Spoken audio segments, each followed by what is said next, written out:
Nire ustez Kresala zineklubari esanguratsuena da jendeak duen pasioa zinemaruntz eta nola hartzen duen, alde batetik kolaboratzaileen pasioa, nola hartzen duten bere denbora librea jendeari zine desberdin bat, igual guk ezagutzen dugun beste sinema hori jendeari eskuragarri egitea. Eta gero bestetik nola dagoen Kresalara etortzen, zineklubera etortzen diren jendea nahi duela deskubritzea beste zinema bat eta doazela hor gure ibilbidean apoiatzen, ez? Uste dela ez dakit beste zinekluba, Facebookerako ezagutzen, baina bai daukana gure zineklubak eta konfiantza daukagula publikoarekin. Etortzen da jendea, batzuk urte asko da makitzite, eta orduan libreki komentatzen dutena egitena, bai solasaldian edo bai solasaldian batzuik igual zaila gustatzen azkoitzei da, baina guri esaten digute zer ondo aurreko pelikula dugu, aurreko bat zailan gustatu edo. Nik uste konfiantza hori badagoela gu gerala programatzen dituguna pelikula eta publikoaren artean, eta nik hori asko eskertzen dut, ze azkenean, feedback hori hartzen duzu. Familia oso handi bat, astero juntatzen dena egon gela oso handi batean pelikula bat ikustea. Eta gero, pelikula hitz egin, eta nik uste dut harremanak sortu izan direla zineklubetik laguntasun harremanak eta horrela. Eta nik uste dut ikuslegoa sentitzen da Kresalako parte. Ez nini jo, aber zer ematen diaten ez. Eta nik uste dut hori dela indargunea eta horregatik daramatza ia 50 urte ia astero pelikulak botatzen. Igual deskubritzen duzulako daudela beste kontatzeko era batzuk, bitxiagoak, eta nahi duzu hori konpartitu besteekin, ez? Nahi duzu beste jendeak ere zuk deskubritu duzuna deskubritzea ere bai.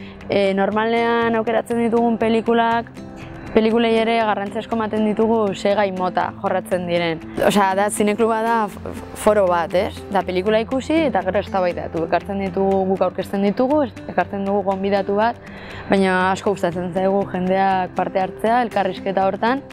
Eta horretarako beti garrantzitsua da ekartzea gai interesgarriak edo pelikulak gai arrunta, baina pelikulak beste era baten tratatzen duen gaia nola egiten den, orduan askotan eztabaida joaten dira alderdi teknikoaren inguruan, beste batzutan gaien inguruan, beste batzutan zuzendariaren biografiaren inguruan.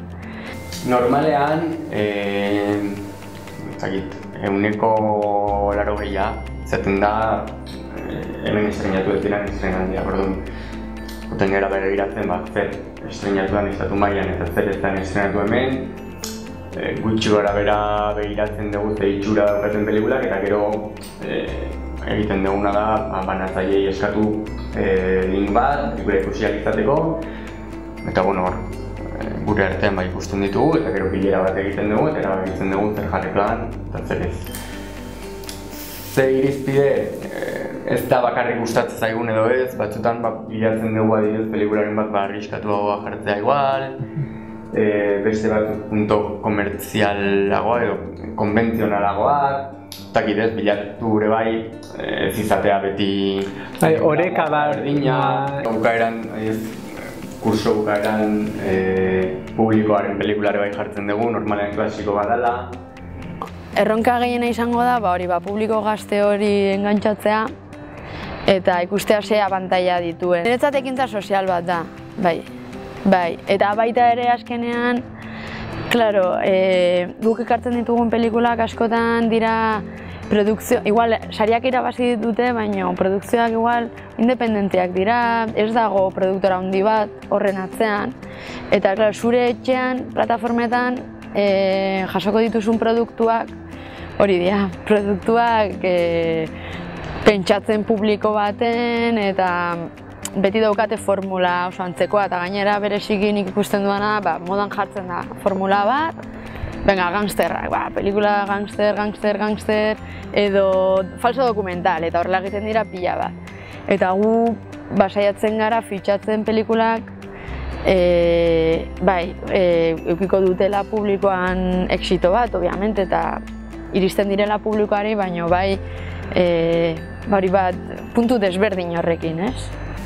Aurtengo erronka bezala ohiko zirkuluetatik irten eta haratago zer dagoen deskubritzea izango da.